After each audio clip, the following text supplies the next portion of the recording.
Hi ladies, it's Dr. Alexandra Doig from the Perimenopause channel, and today we are going to talk about the importance of nutrition for appetite control. Why do we get a monstrous appetite? Why do our kids have a monstrous appetite? Why do we constantly think about food? The reason is simply that we are malnutritioned. We're still eating plenty of food, but the food is really lacking in nutrition for our bodies. What happens with that? Because the body understands that it needs a certain amount of our vitamins, our minerals, our proteins, electrolytes, etc., it will actually tell you to eat until it gets those nutrients. So if all you're eating every time you eat is food that's really lacking in those essential nutrients, your body will actually go and pull out the tiny bits that it can, like it's been drip-fed nutrition, and then it will say, no, didn't get enough from there, you need to eat again, hoping that the next meal you consume, the next food you consume, will actually provide you with those essential nutrients that your body needs. When you're not giving your body the right nutrition as well, you're basically sending signals to all of the hormone producing glands that you need to go into damage control, and everything just goes into balance. Your body's in panic mode. So what I am absolutely wanting to emphasize throughout the cooking sessions in the perimenopause manual is that at least 2 meals a week to start with. Just get 2 meals a week into your body and into your family that are just so packed with nutrition that outside of that, you can actually not have to think too hard about what you're putting in your body, because your body is eventually going to be so satisfied with the nutrition it's getting just from 2 meals to start with that it's going to start craving food less, and it's going to actually start telling you, when are you going to give me that meal again, because I need those nutrients. That meal was great for my body, and you will start moving towards the foods that are healthy for you.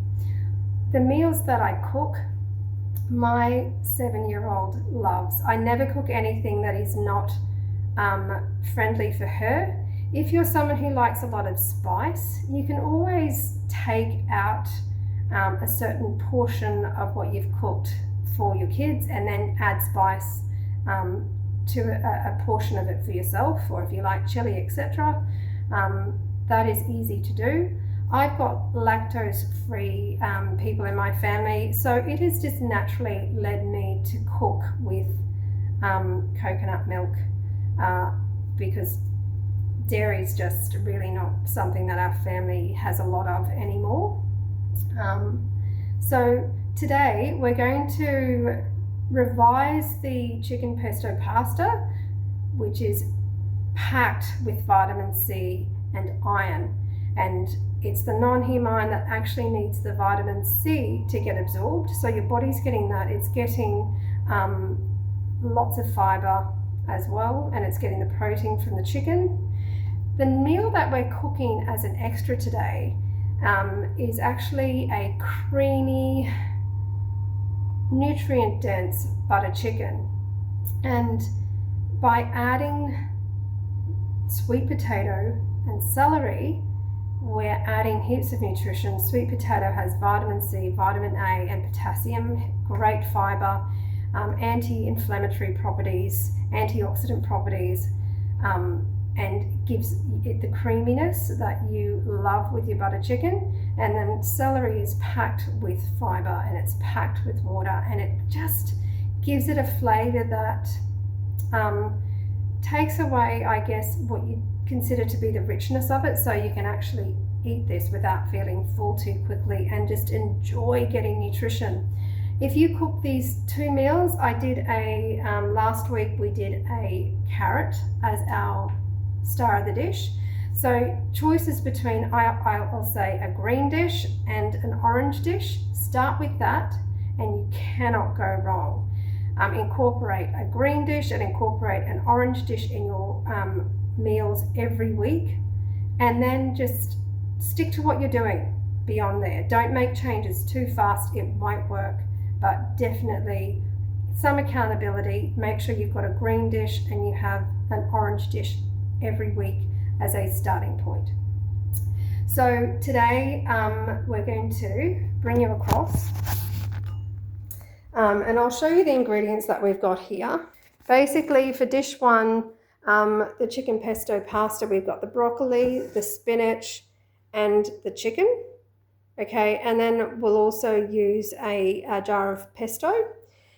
For our buttered chicken, our dairy-free buttered chicken, we've got chicken breast, sweet potato, just the orange type. I've got onion. I'm just using this up because it's in the fridge and it needs to be used up. We've got our celery, and then we've got a pre-made red curry paste, minced garlic, and of course coconut milk. And depending on the flavour, I'll maybe add another tin of coconut milk. But these are simple ingredients, okay? And you can just easily add them to your grocery list. Some of them you can have in the cupboard sitting there, like your onion and your sweet potato for weeks. Others are just going to be fresh bought, like your chicken breast. So what we're going to do is prepare our stuff for dish number one. And that just means getting this chicken breast and putting it in the oven. So we'll just, and I told you last week I really don't like touching chicken. So I literally try and do it in such a way where I am not touching the chicken. Sorry for the noise.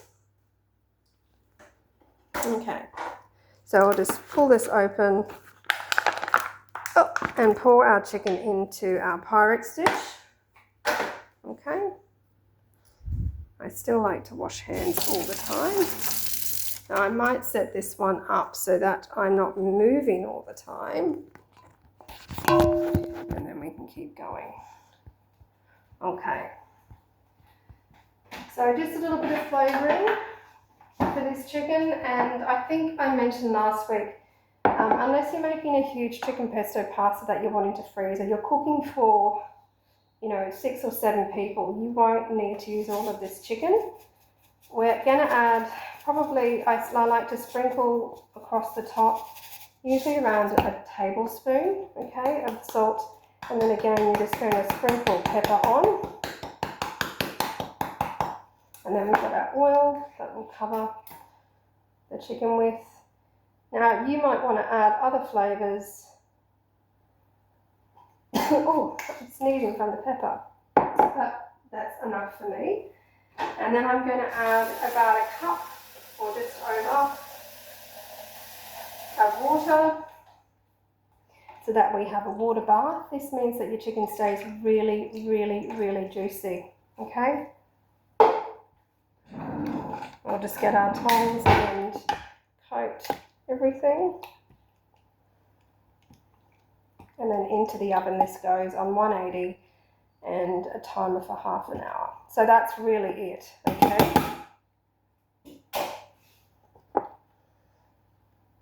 This is how to prepare it for our chicken pesto pasta, and then you'll have some chicken left for wraps or for that Mexican carrot Mexican salsa. Okay, so that's in the oven. Just washing hands. Next, we will get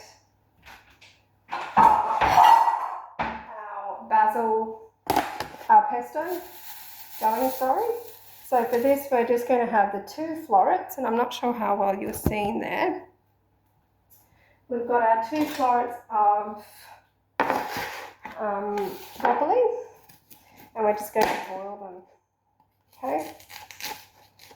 Don't have to cut them up too small because they're going to be blended, okay? And they're just going to boil.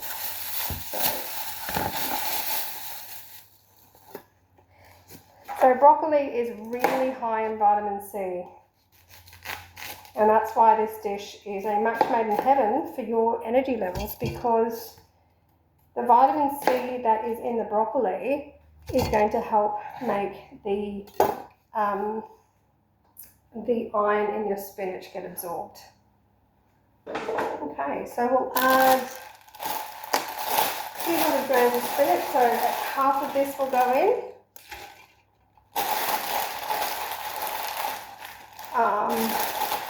And we're just going to boil it all together. Last week I ended up wilting the spinach, but I'm just going to even go one step easier and boil the spinach so that when I've drained the water, I can just literally put it all in one.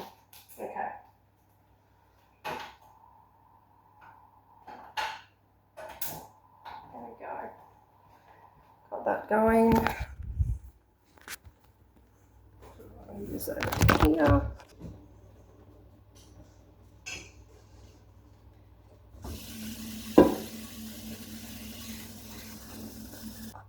Okay, so we've just got our broccoli and our spinach, and it's just going to boil, and we want it to be nice and soft so that we can blend it later. We've got our chicken in the oven, so the chicken pesto pasta is well on the way. It's such an easy meal with so much reward, because you're just going to be giving your body amazing nutrients that it desperately needs. Cool. So next we're going to make prepare to make our dairy-free, high-nutrient butter chicken. Okay, so we'll start by cutting up our onion. We'll peel off the outer layers because they just don't cook as well. They're quite hard, and we're aiming for something that's very soft. We do our onion when we get our final dish, so we'll just get that top layer off. Same for the other half.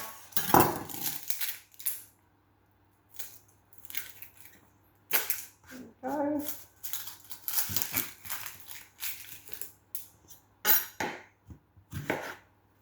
Now you're welcome to use, as many onions as you want. Now hopefully I don't cry too much while I'm cutting this up. I think that's going to be impossible. So we might cut this up and then I'll keep recording. Okay, so we've chopped up our onion, and it doesn't need to be finely chopped because it's going to cook till it's really soft. I've got about 1/4 cup of, or not even of, olive oil in a saucepan, a large one, and I'm just going to add the onion. We'll let it cook for a little while, and then I'll add water again. That just stops it from burning, and it allows it to get really soft and the flavours to come out. I've just dropped a few out the side. Now at the same time, while we're doing the early cooking of this dish, we're just going to add a couple of teaspoons of minced garlic, and I told you that it doesn't matter what brand you get. It's just making sure that you cook with all these different foods. Garlic's a great antibacterial, anti-inflammatory, and like I said, just get it into a couple of nights a week. Now, red curry paste, I just get this brand because I know that it doesn't have any dairy in it, so that's what suits our family, but just get a red curry paste and try good ones out. So I'm going to put 3 teaspoons of this in, and it's going to give a good flavour, good heat. Okay. And then of course we're going to add some salt and pepper.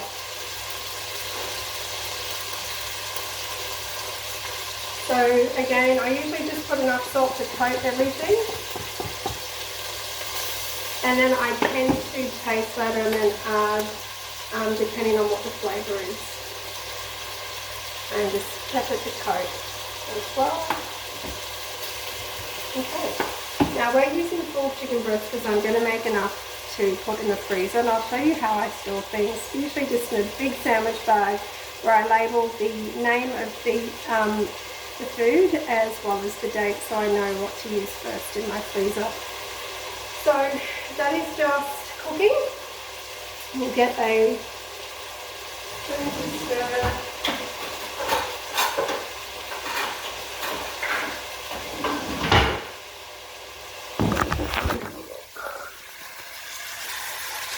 So we're just going to stir this up. This is our base. So this one does take a little bit longer, but it's just in the early stages, because once it's cooking, you just simmer it on low heat and then you end up with like weeks. I usually have 3 or 4 weeks of meals in the fridge, which is pretty cool. So again, we're just letting that cook on full heat, and then we're going to add water so that we don't have to look at it, and we can just let it cook until it's nice and soft. I learnt this when, you know, so many times you're just so busy and doing other things while cooking that you get back and your onion is just burnt, and it's really frustrating to have to start again or to have burnt flavour in your food. So the water bath just really helps give you that time not to have to be watching it all the time. Okay, so here we've got our chicken that we're going to cut up, just dice, and we'll add this to our onion once it's ready. Now this is where I can't avoid touching chicken, but you can get bought already chopped up diced chicken. So, but it's pretty simple just to cut along, and we'll get this all cut up and then I'll get back to you.